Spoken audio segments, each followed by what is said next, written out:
So what's going on, guys? It's the Romine Radio. Time for some Romine. That's a new slogan I came up with. In the studio today, I got my older brother, James Romine. Hey, how you doing? A.K.A. he's been known to be called Jimmy Joe when we were growing up. That's what our father used to call us, and now he's dead. Yeah. I'm a man of many names, apparently. His friends used to call him Rome Boy because of his last name. And Right. anyways, so what's going on today, James? What'd you get into today? Well, just a little bit of work, and then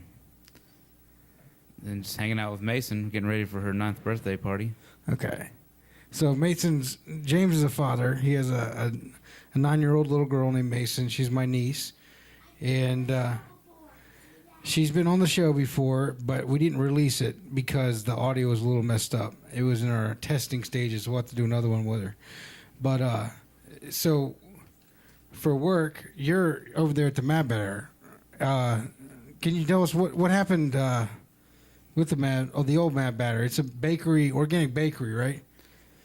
Well, I mean, I wouldn't say organic because not everything we use is organic, but we try to use organic when we can and then as natural as possible.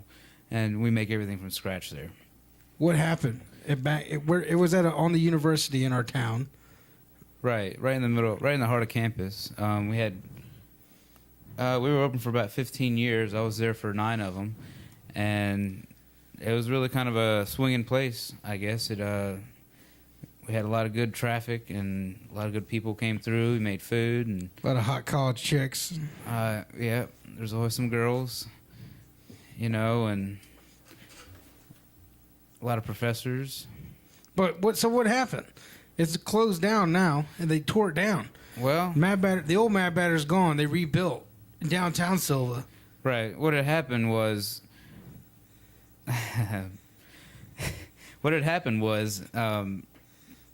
I went to work one day and about to make my morning espresso, and my boss looks at me and says she smells smoke.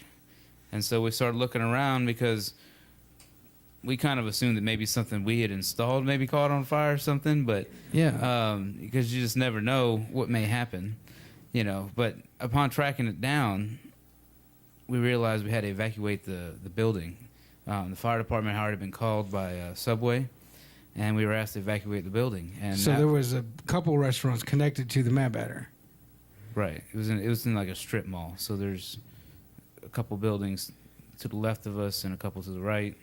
So now our sister Mary Jo worked for the Mad Batter at the time, and she says that she was the last one to actually take an order at the old Mad Batter. Yeah, that's true. I mean, we were running like it was supposed to be a normal day. It's kind of surreal when you work somewhere for 9 years and you just go in like it's supposed to be a normal day, and all of a sudden that's the last day. I never had a chance to be like, oh, this is my final meal that I'm preparing for everybody here or anything like that. I had worked the night before, so I closed down, and, I was in there for just getting ready to start the next day. Mm-hmm.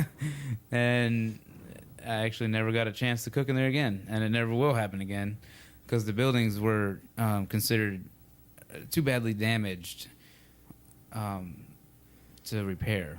So the university made the decision to tear them down, and eventually something will be rebuilt. They have designers working on it now. There's all kinds of speculation as to what it could be, but there's nothing for certain yet. Okay. Are you guys going to get to go back, or? They are going to offer us a space. I don't know how much say we're going to have in what the design of it is, but we do have the first right of refusal, meaning they're going to offer us a space first. We can take it or we can't, or we don't want. That's cool, dude. So, and in the meantime, we wanted to get back up on our feet because we were actually doing a pretty good business, and we really liked what we do and who we were working with, and yeah, I mean, you guys had a lot of clientele. I mean, I think on Facebook they have. I mean, it's not a huge number, but it is a substantial number for a small town. I think you guys got like 2,000 likes or a little more than that. Yeah, I mean, in a town that Silva Cullowhee is, there's a lot of competition. There's a lot of restaurants of all shapes and sizes. Mm-hmm. But I kind of feel like we were different from everybody else in our own way, and everybody kind of appreciated that fact. Mm-hmm. And so that was another reason why we decided to not consider the place gone, even though the space was gone. We still wanted to carry on the Mad Batter, so we looked for a new location, and now we're going to be in downtown Silva. And we're going to change the business model of it a little bit here. You may have heard that it's going to be a dinner and theater place. Theater as in movies. So you guys are going to do like food serving, and there's a bar in there. You can get some drinks, and then you can watch movies in there. Oh yeah, it's a full-on setup. We have a bar, we have balcony seating, we have some major floor space and a stage. So I saw that Blu-ray player you guys put in the new place. It's like $2,000. yeah, everything's. I mean, the projector was pretty costly. The Blu-ray is a Blu-ray, but it's a nice setup. I think technology's advanced far enough to where the common man can have access to some decent equipment if you know how to hook it up. And luckily, we are in contact with people that know how to do that. Now, you guys had a couple of soft openings already. Right now, today's date is the April 3rd. When are you guys opening up? Our grand opening, if you want to say grand opening, our official opening date is going to be April 15th, which is not this, it's coming up soon. We got a week and a half. But, a week and a half. All right, it's pretty soon. Yeah. You guys had a couple soft openings already. I mean, how did those go? You had some friends and family, and then... Yeah, it was a lot of fun. We had a group of Western professors and staff that had always enjoyed the Mad Batter, and we invited them down for our first opening, and we showed this a Spinal Tap. We gave them some pizza, made some popcorn, and served some beers. And oh wow! So you guys have popcorn in there? Yeah, everybody had a good time. Yeah, we like to think of it as it has everything a movie theater and a restaurant that you would want. We have the popcorn, we have the nice screen set up and some decent speakers. Actually, they're like a little too loud, but they're pretty rocking speakers. Okay. So, and then you get some good food along with it, and some good service. We got an excellent beer and wine selection. So, I think we have a lot to offer, and it's much bigger than what we had before. Right. Well, tell me about the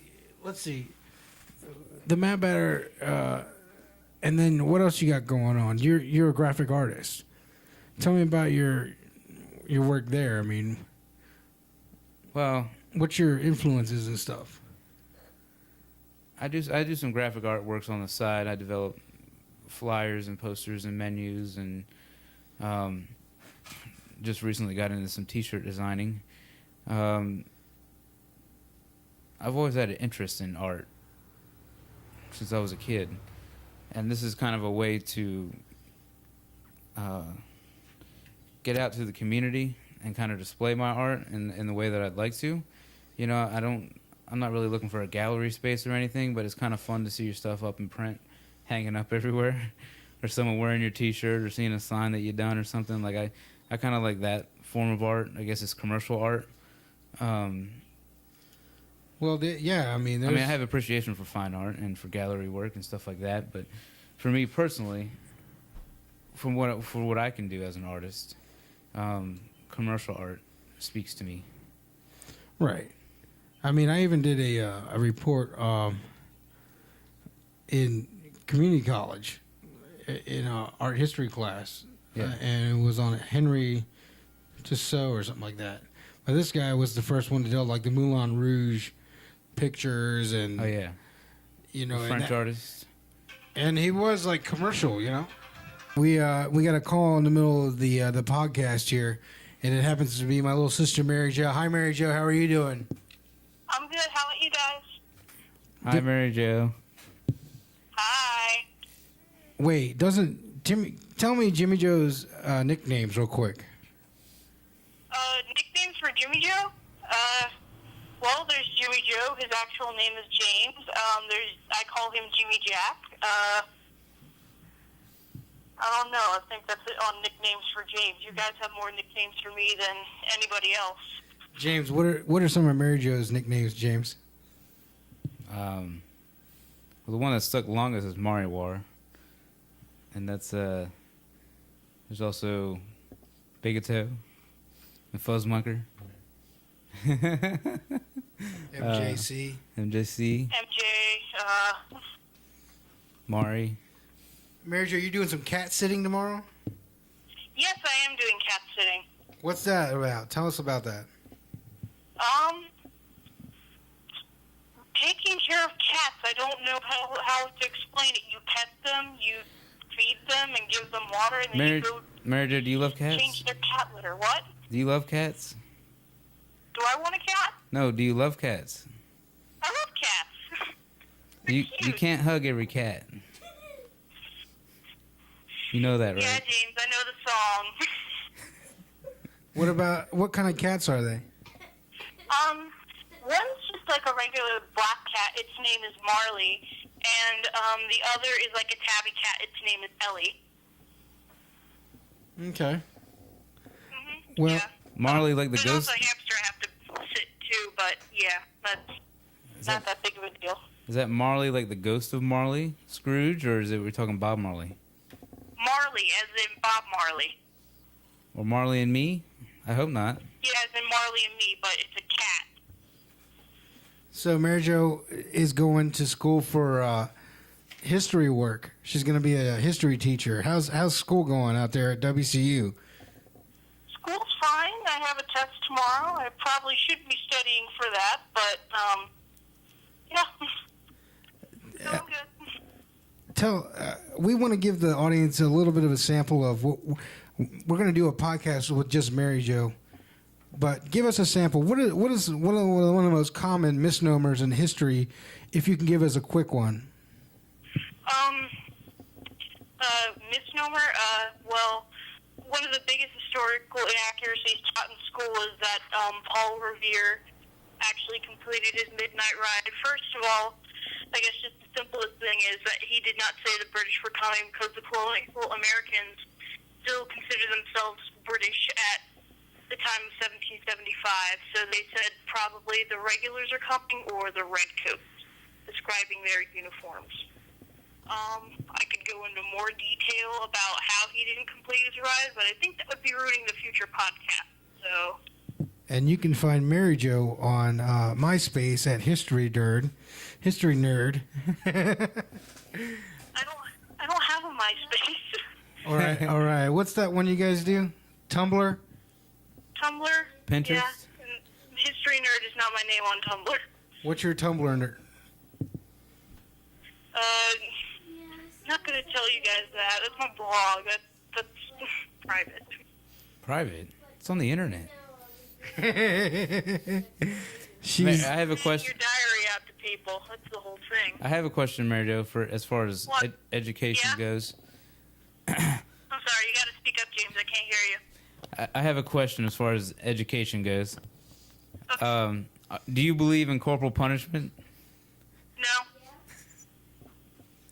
All right. Well, Mary Jo, we'll talk to you soon. Thanks for having us. Huh? We'll talk to you soon. Thank you for having us. Okay. Yeah. Bye. Okay. We'll see you. Bye. See ya.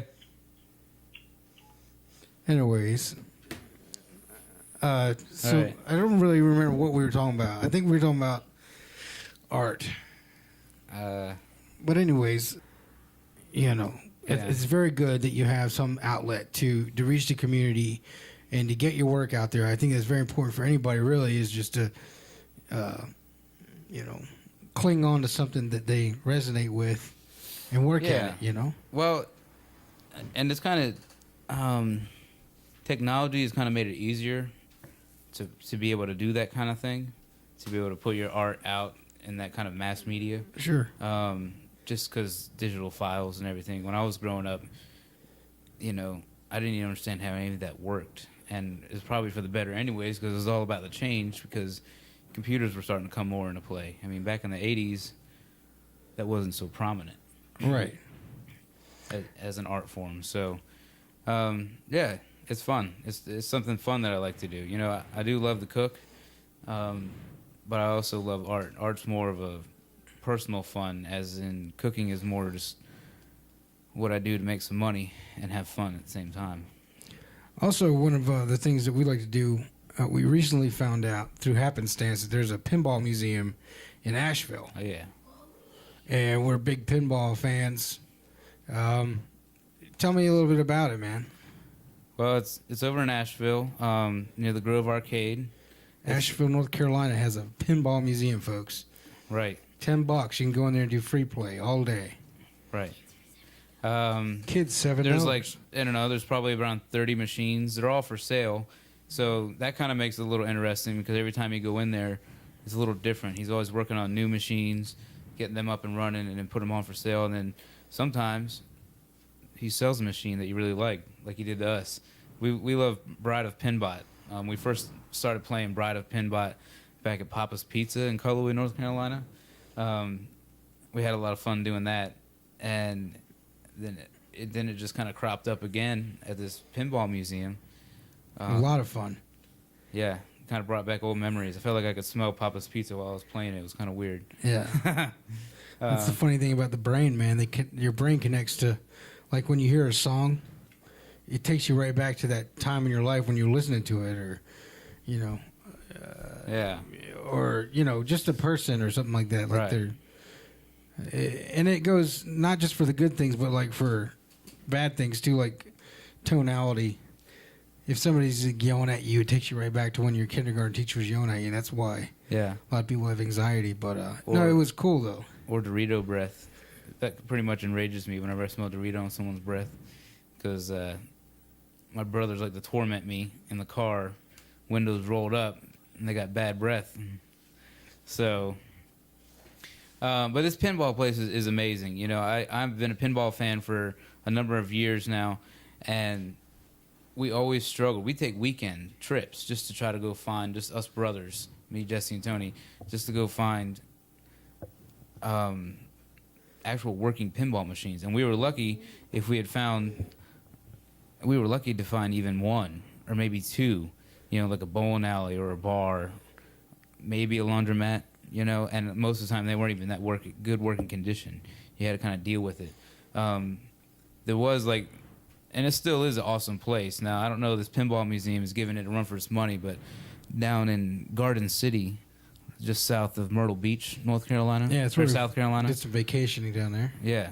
Garden City has an arcade, and that place is rock and roll because it's all kind of open air, and they got these big windows. It's like garage doors. They open up, and lots of other arcades, plus a whole row of pinball machines, and you get to smoke inside. You don't get to do that much anymore inside. In North Carolina, they outlawed it, but there they have ashtrays right next to the pinball machine. Yeah. So it's like, it's awesome. You just go in there and buy tokens and smoke and play pinball. And they got some awesome machines too. So, you know, it's a lot of fun. I really like pinball. There's something about it. It's physical, competitive. I heard plus video game all in one. Yeah. I heard a joke by Steve Martin who said, "Do you mind if I smoke? No. Do you mind if I fart?" That was pretty funny. But yeah, I mean, pinball, it's great. When I was there at the museum in Asheville, we found the pinball and kind of freaked out a little bit. And it must have just got there because I kind of put a dent in it, but I put a high score on there. Third place. No, you were in third place. Then I made it. I got 15 million. It got me to second place and moved you into fourth. Oh.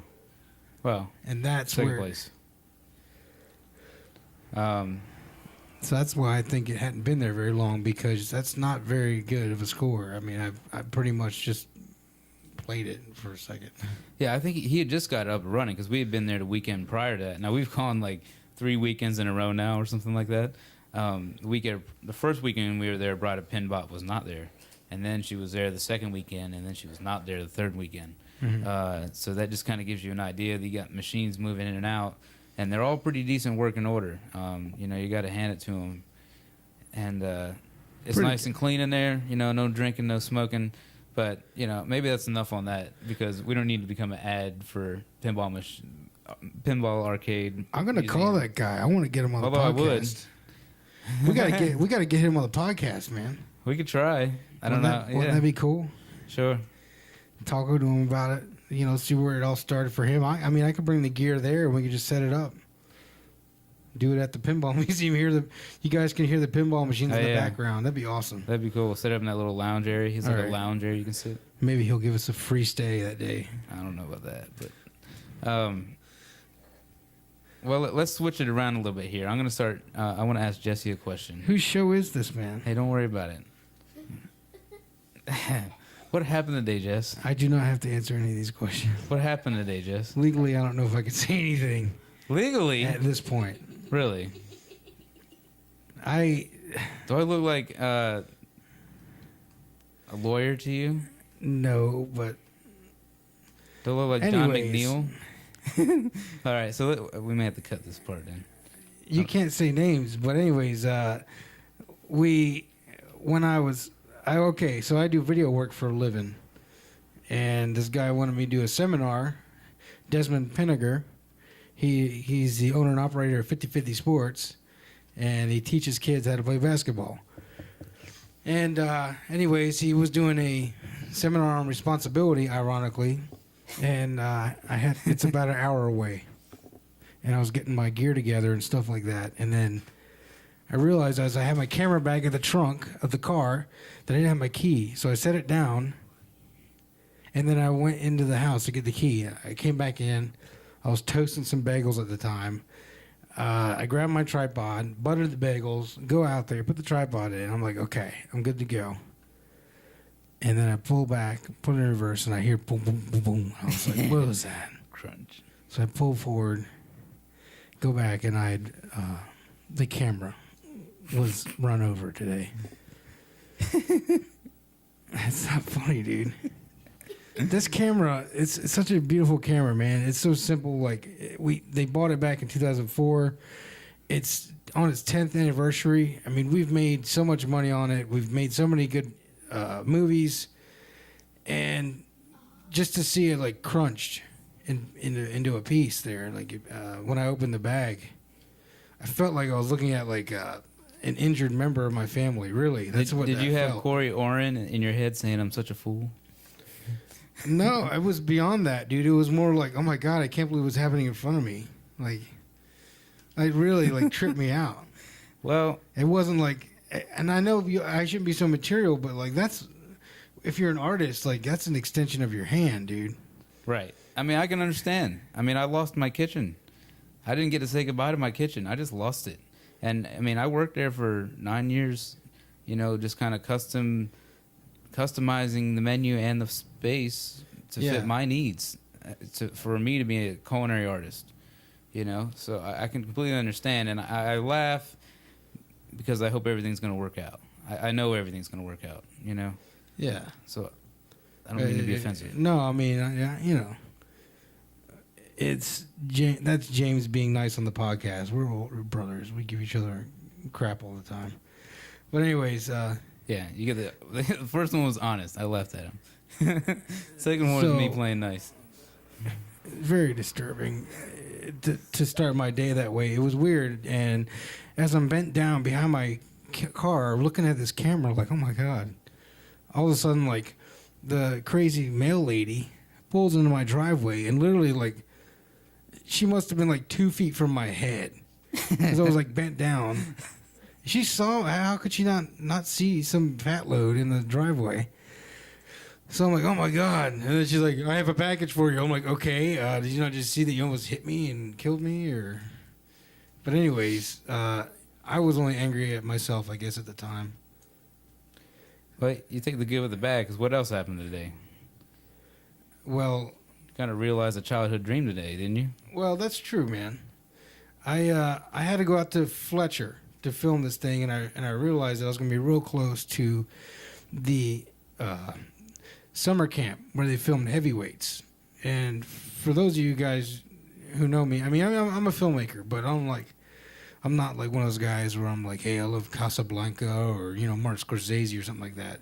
Metropolis. Whatever. Fritz Lang. And I don't say it against those people that like those things. It's just that one of my favorite movies is Heavyweights, Cop and a Half, or Three Ninjas. Oh, yeah. Literally. I mean, it's... For whatever reason, they just make me happy. I don't look at movies like, oh, that's my favorite movie. I guess my favorite movie would be whichever one I've watched the most. And I pretty much watch those movies like every year, 2 to 3 times a year. I mean, and that's a lot. Yeah, it's about replayability, really. I mean, there's some really good films out there that were made really well, but how many times do you really watch them? You got to ask yourself that. So, right. But replay value is something to speak of, for sure. So, before we moved to North Carolina, we lived in Virginia Beach because our father was transferred there in the Navy. And then we moved here in 1993. That was the same year they filmed Heavyweights. And it wasn't like, oh, this is my movie because they made it an hour away from my home. I just liked it, and I didn't realize they'd filmed it here. And then we realized it was a while back. But I never went to the summer camp, and today I looked up the address. I actually didn't have the address. I had to stop at a gas station, ask for a phone book. I used the phone book in 2014 and got the address because they shot at the camp. There's 2 camps, and they're like right next to each other. And then so I looked at the one camp because the other Camp Pinnacle, the main camp where they shot at, wasn't in the phone book. So I started at the first one, and I got to discover the location where they filmed the Heavyweights, which is really awesome, man. Oh, yeah. It's like... I would have liked to have gone, really. It's surreal, man. We should go back. Yeah, we can take like a weekend trip out there or something. We'll go to the Pinball Museum, get some food, and then we'll go check it out. Right. It's a nice walk. Mason wants to go there for summer camp. I think we should send her. I think it's like $1,600, dude. Well, what do we have to? You know what I mean? You might get 2 weeks off of parenthood. Right. But she'll have a blast. I mean, I got to work anyways. And I get to meet him, and I get to make a new friend. Yeah, Mason's right here hanging out with us. Right. But, what else we got on that list? What else are we supposed to talk about here? Nothing really. I don't know if I'm done talking about Heavyweights. I guess I am. I'm never done talking about it. One of the things... We did watch it right before we started this podcast. There's one scene in Heavyweights where Tony Perkis is talking to the kids at it's called the Council Circle at the actual camp. But it's really just like a fire pit with like 3... In a circle, there's like 3 bleachers. Right. And he has this line of dialogue in the movie, so when I was there, I knew this is where they filmed it at. So I said his line out loud, like yelled it just like he did right where he was standing. It was so cool. I was like, I know each and every one of you because I was you. And it's like so intense. We got the Blu-ray of that. The Blu-ray, if you guys are Heavyweights fans out there, please get the Blu-ray. It's awesome. They've got like literally 2 hours of deleted and extended scenes. They've got an epic commentary. Hey, I'm going to loop this back around the commercial art. Heavyweight has the worst movie poster I've ever seen in my life. I don't know who designed that poster or what they were even thinking when they made it, but it's barely relates to the movie. The kids don't even represent accurately who's in the movie. Yeah. It's almost false advertising. Well, I've actually connected with the art director of the movie. Not the art director, but the guy who did the graphic design stuff, like the poster and things like that. And he said the director was really hard to work with. They had 4 different versions of the poster. They mentioned this on the commentary. Okay. And they tested it. And it turns out the one with Lars... in a sandwich? In a hot dog. is the one that tested the best. And at the time of the movie was filmed, Ben Stiller was really the star of the movie. But right. At the time, he didn't know which direction his career was going. And in the commentary, they mentioned that he didn't want to be promoted in the film. He didn't want to be known as some, like, kid actor or whatever he thought, but Disney villain or something. he was so committed in that role. It was like he was so committed that they literally like morphed the script around him and what Right. he was doing. Hey, he did a great job. Dude, interestingly, Even as a kid, we appreciated him before we even knew who really Ben Stiller was. We just liked that guy. listen to this, James. They What? said in the commentary, originally their initial idea was to do a summer camp movie starring Adam Sandler and Chris Farley as camp counselors. What? That was the And original idea? yeah, Why didn't they run with that? Because that sounds great. well, they presented it to Disney. Disney was like, "No, we want a villain because it doesn't have a plot. If you do it, just people having fun." So I think.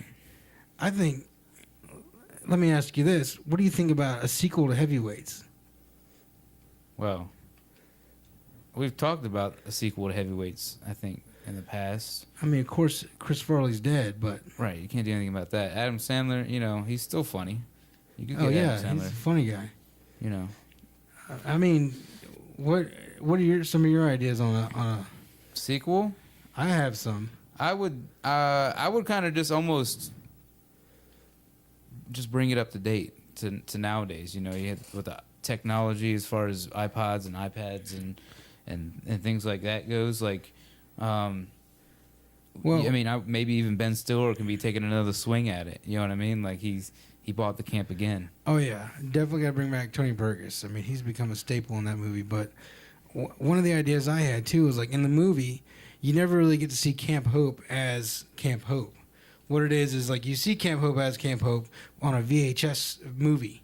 Uh-huh. And I was thinking, what if it was the movie's like, okay, and now the camp's going, and maybe some of the original stars like Keenan and Uh-huh. the other guys, Jerry and Roy and Yeah. all the other characters that went to Camp Hope as kids are now camp counselors. Ah.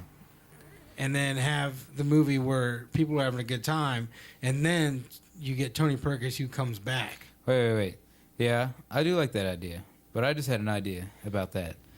We are going to talk about Heavyweights this whole time, folks, so get used to it.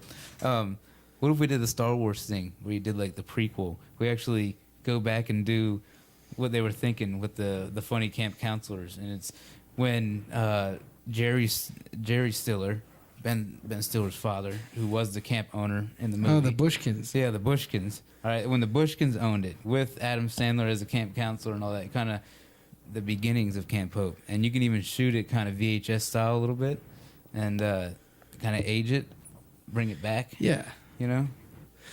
Okay. I like that idea. So maybe this is a 3-part thing. Let's go for Heavyweights 2 and 3, because we got some good ideas Well, rolling here.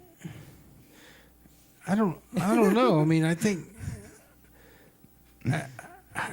How does the movie end? The movie ends with Pat gets to be in the movie. Basically, this psychopath guy takes over a fat camp and ends up making everybody's lives live in hell. He does illegal things like taking their kids' letters to home and stuff like that, and he's just wanting to make it into like an infomercial kind of thing, which is kind of weird plot for a Disney kids movie. But anyways, at the end of the movie, they stop him, and one of the oldest members, Pat Finley, he's like this 45-year-old, 50-year-old man who's been going for 18 years.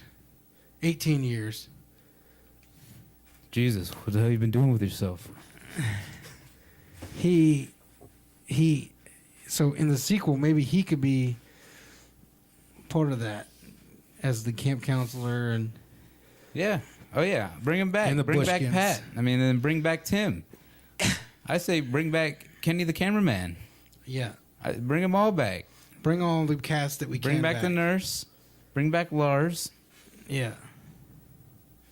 Oh man, that would be awesome, dude. Oh, It yeah. would be awesome. I am a filmmaker, and it would mean nothing more to me. It would be the biggest honor in the world to be able to redo that movie and me be the director. Can you imagine? I mean, because the way I think about it, Judd Apatow and those guys, Right. they're like skinny when they're making the movie. So in a weird Uh-huh. way, they're like making fun of fat people. But like for fat people, But for fat people, it really kind of like spoke to them. We were fat as youngins, that's for sure. I mean, you know what I'm saying? Oh yeah. So- No, we can relate. I mean, the bunk that the kids stay in, the main kids that you kind of follow throughout the movie, they stay in the chipmunk bunk, and chipmunk was one of our nicknames in school. You know, so there's like direct psychological links to that movie with us. You know, It's weird. yeah. It's just one of those things that you find in life. You kind of follows you, or you follow it. You're not sure what's happening there, but it always just seems to be there and keeps cropping up again. So who knows? Maybe with that kind of passion, and somebody else might have that kind of passion for the project. You know, you might be able to cross paths one day. I think I don't know if I can do any more with my career if Judd Apatow produced it and he let me direct it and write it with him. Yeah, And put Adam Sandler in there. I'll cater it. You know, like imagine that, dude. I'll cater and star in it. That, ladies and gentlemen, is a dream come true. I would go back to Camp Pinnacle, go to the original location. And we'd have to put our little niece Mason in there. But you know, it's crazy, man. One of James's movies he wanted to talk about was Star Trek. And I don't know if it's a movie or a show or if it's both. All of the above. I mean, why is Star Trek such a big deal? Well, I don't get it. I think people who watch Star Trek are kind of like, I don't want to be mean, but I think they're kind of like nerds or something. Yeah, well, It's not really like, hey, this is fun to watch or something. I don't know. I mean, a lot of people say, I hear that from a lot of people, that it's kind of boring. And I mean, I think it's more, it is a sci-fi show, so it does appeal to, I don't know, I don't want to put anybody on a level, you know what I mean? But I think that it's kind of like a thinker's show, like if someone that's, you know. So maybe more like a novel rather than a movie. Yeah, I mean, there's shows and shows, and it's all about, you know, it's kind of a lifestyle, because this is what it's all about, all right?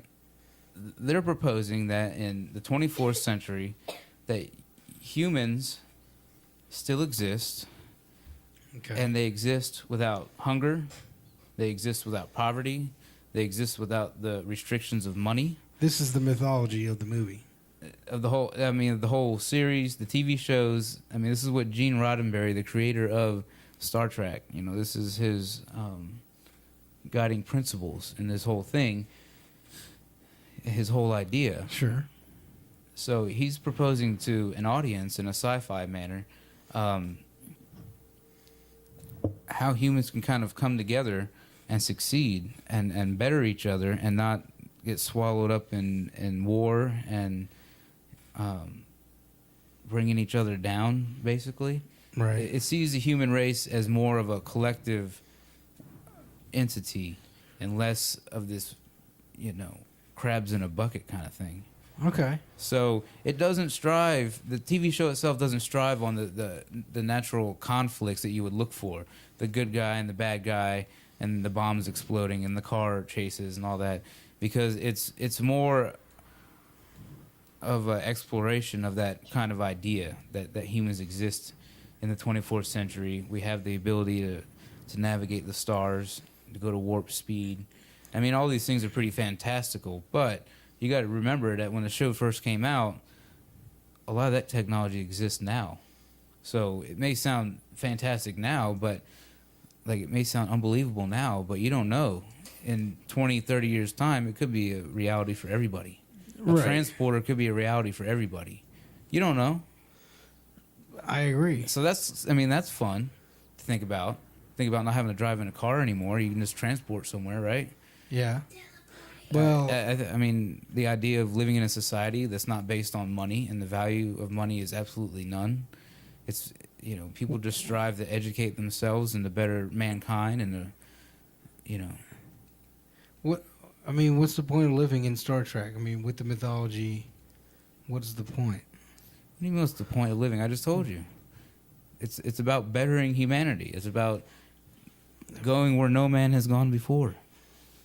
And how do you do that? not by yourself. Well, I Humans have watched. to act together. I have watched the new movie, and from what I gathered, their mission is to just travel space and do documentation of what they see, or check things out. It's not really like, hey, we got to kill some Martians. Right. Well, that the new movie that you're talking about, they are kind of restarting a new timeline, kind of updating it for modern audience. Bringing in a younger cast, and it deals with when some of the first explorations that humans had in space. And so yeah, I mean, it's like, it's almost like a teenager just got his license and some keys and said, all right, now I can go where I want to go. And so they just go out exploring. It's not, we got to stop. Eventually conflicts do arise, because I think you need conflict in story. I mean, you don't always need it, but it makes it interesting. It makes it action-packed, So, and then the characters that are created for this show, are, well, the original series was very unique. You had some of the first African-American cast, and actually the first mixed racial cast that was ever on public TV. Really? Yeah, That's kind of cool. You had a Japanese. So not only was the technology they were presenting groundbreaking, but Right, and they were also dealing with storylines that directly paralleled what was going on in society at that time, like the Vietnam War and civil rights, women's rights. So some of the plot messages were undershadowed with topical. No, but it's kind of cool, because Star Trek is it's like a satire, and it was almost like Star Trek is kind of like hipster before hipster was hipster or something, man. You know what I'm saying? Yeah, I think Star Trek. What's cool about Star Trek is it doesn't really try to be cool, if that makes any sense. You know what I mean? It's not like, it's just kind of always been there, and people have kind of understood it and connected with it and lived by them rules and model their life after characters and stuff like that. I mean, there's people that have become astronauts because they loved Captain Kirk. Wow. You know what I mean? It's a lifestyle, like a true lifestyle, almost like a religion or something like that. Where people go to Star Trek conventions, and that's almost like their service. Or Right. You You got your diehard Trekkies out there. Right. They all have their favorite character, or the one they relate to the most, Yeah. I guess. Or and they dress up. who do you relate to the most? Um, Who would you dress up as at a Comic-Con or something, if you were to do a Star Wars or Star Trek? I mean, I don't know, because I don't know that I would ever do that. Honestly, I just don't really do costumes that much. I mean, I'm just not. I don't even go out and hang out that much. Who's your favorite character in the film? To you, who do you like? Well, he's not in the film. He's in the TV series. I really like Next Generation. That's my favorite. Next Generation is your favorite. Yeah. Version. And Commander Data, who is actually an android. Who emulates to be a human, is one of my favorite characters, and it's for that same reason that I think a lot of people appreciate Star Trek, is that it lets you see how humans. Data, the character, lets you see how humans act without. Oh, how am I saying this? Sorry, I just died. We're playing Mario while he's talking, and he's come. Okay, so Data, who is an android who strives to be a human, allows humans to see how they act from the outside. You know what I'm saying? It's not. You always have to have that two perspectives: the inside perspective and an outsider's perspective. You can't just have one or the other, because you don't truly know it. There's two sides to every story, basically. Okay. So. Well, I really like his character. I really like Captain Picard, who's played by Patrick Stewart. You may know. Professor X from X-Men. So. yeah. I mean, all the characters are great. It's what's the deal with that guy? He's been hanging out with Gandalf. I saw him yesterday or something. He was hanging out with Gandalf in New York. Well, Gandalf is Magneto, who is the counterpoint or counterpart to Professor X in the X-Men movies. You know what I mean? Okay. I think that's the. I don't know what other link they have, but I think that's it. Well, I know that it's, anything that people can cling on to these days is like immediately made into a big thing. It was weird. Like today I was... He said Klingon, by the way. For you Star Trek nerds. It was weird. Today I had to go film this seminar around these kids, and it was like high school kids or maybe even middle school kids. And I was like leaving, and then all of a sudden these like two young women were like, "Hey, can we take a selfie with you?" And I was like, "What? Why?"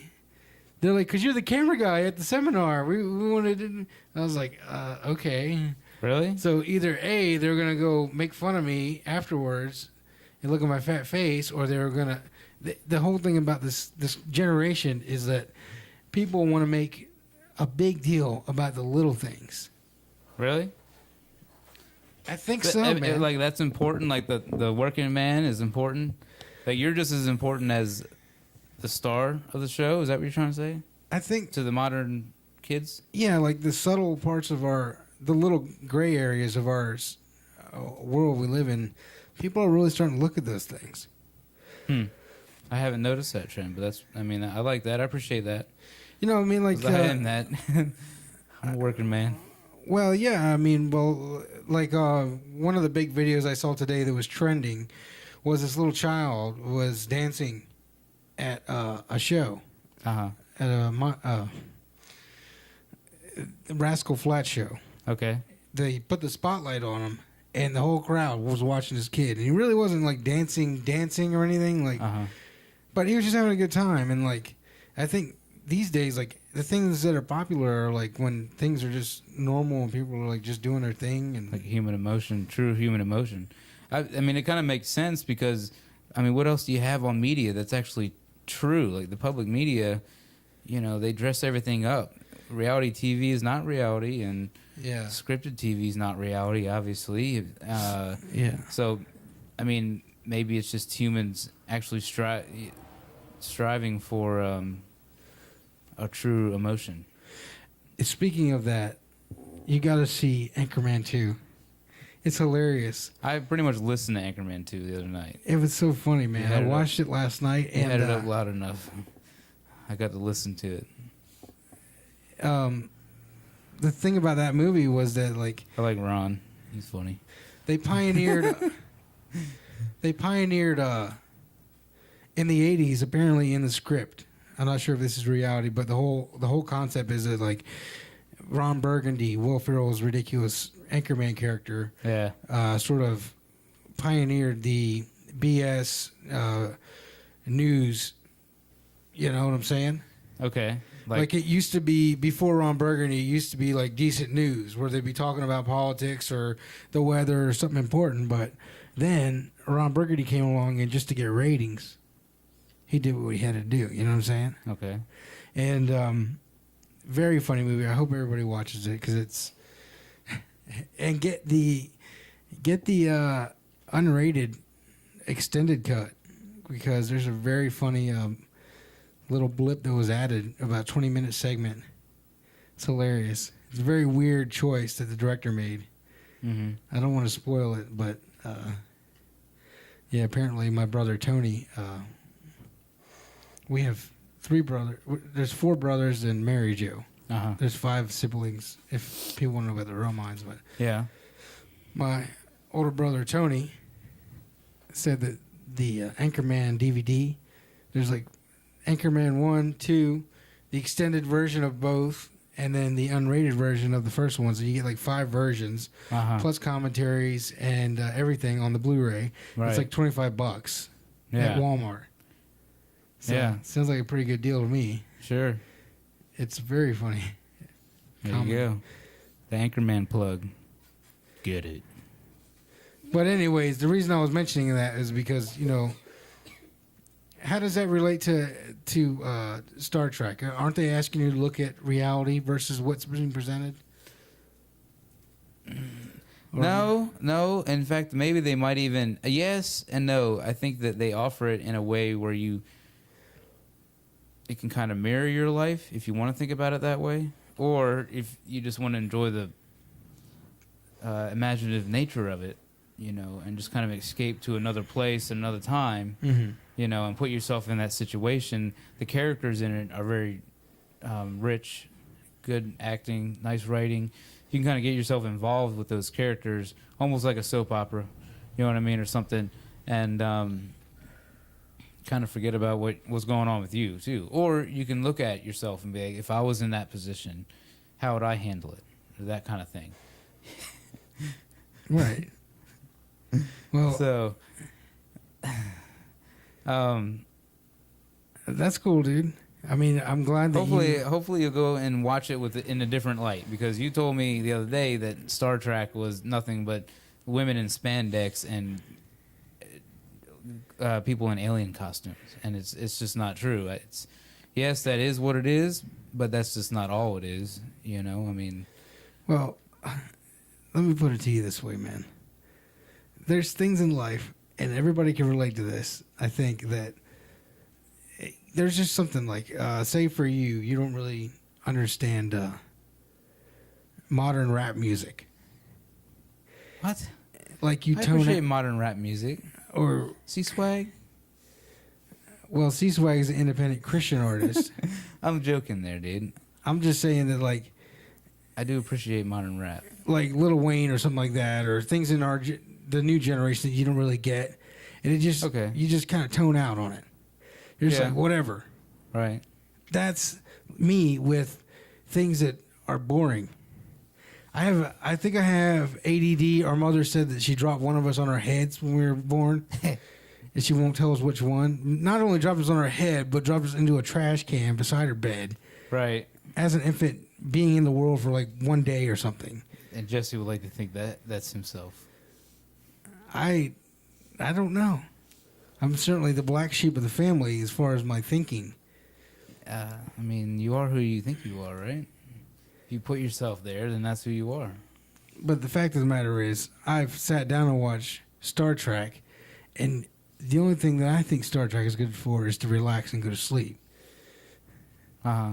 If I try to read a book, if I get a couple pages in, I immediately get tired. I want to go to bed. Okay. So, it's nothing I can control. I shut down, I tone out, and it happens that way. That's why I don't like Star Trek. All right, man. I mean, fair enough. Maybe at some point your brain may slow down enough and you will have the attention span to watch a 45-minute show. And I hope that you'll come to enjoy it, because I think it does offer a good message for society. I mean, I think if everybody was geared towards a society like that, whether it was creative, scientifically based society, or really taking the money out of the equation, you know what I mean, is appealing to me. And I think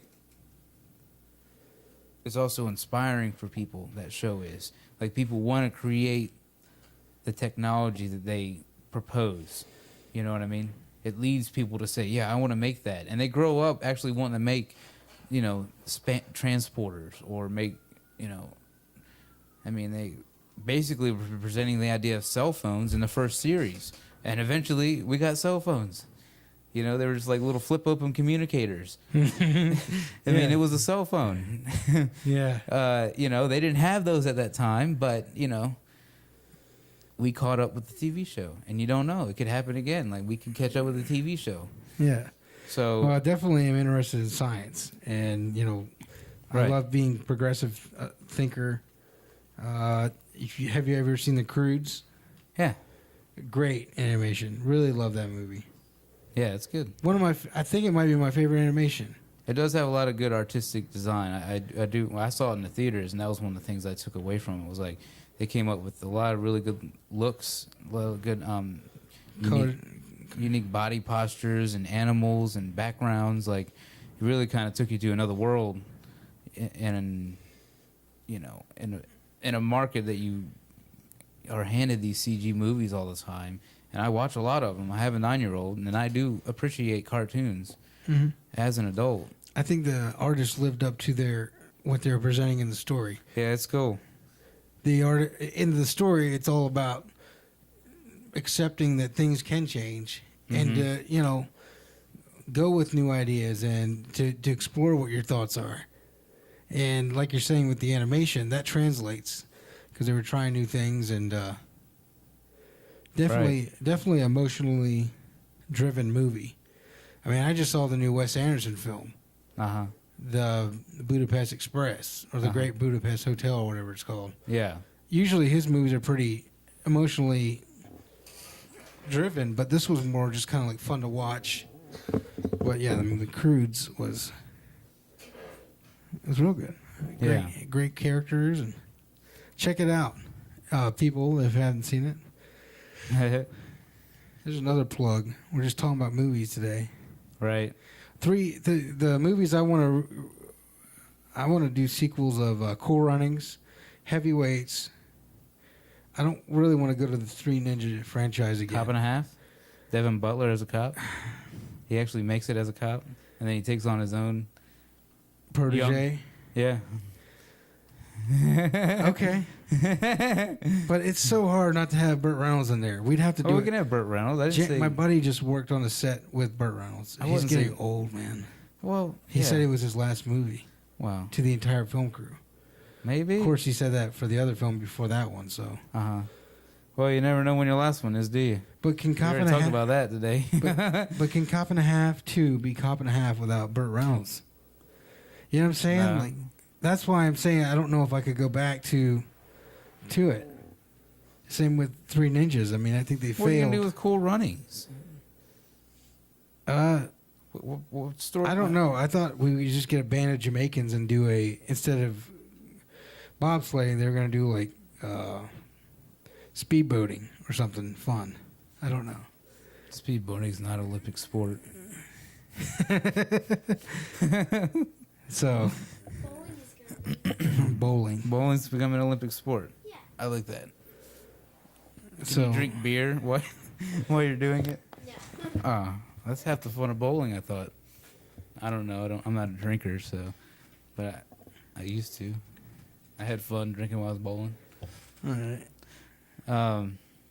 Well, we've got some more subjects that I think we could even fill a whole nother podcast. Maybe we'll save.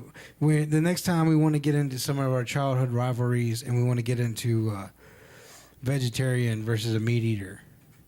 Yeah, it's like a whole nother podcast, bro.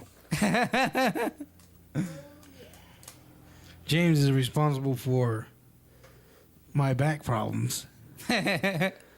He's responsible for a lot of my anxieties. And he laughs about it because he's the older brother and he thinks he can do that. But on his deathbed, he'll have to realize that his morality is skewed. I think on your deathbed, you will realize that I should have let go of all that a long time ago, and realize that I am the man I am today, and not who I think my brother conditioned me to be as a kid. You know, you got to take responsibility for your own life and not stop blaming other people. It's kind of hard to do that when you live with that person. Me and James are roommates. I don't treat you in the same manner that I did when I was a kid. You have a lot of the same mannerisms. I am who I am. Because that's who you are. Yeah. That's why this argument will never end.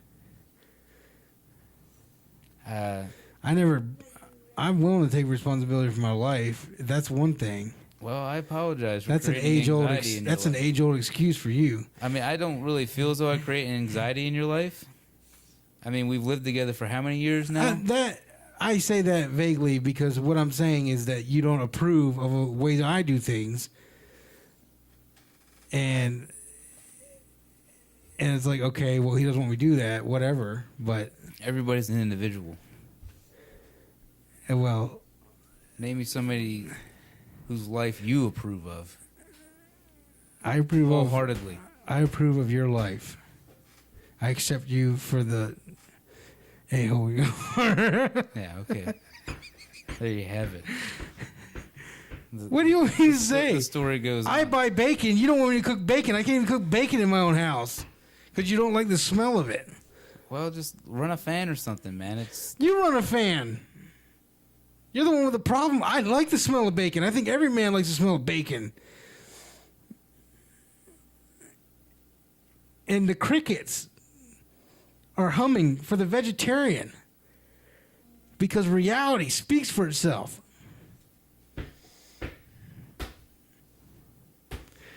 So, the next podcast, we're going to get into that. right.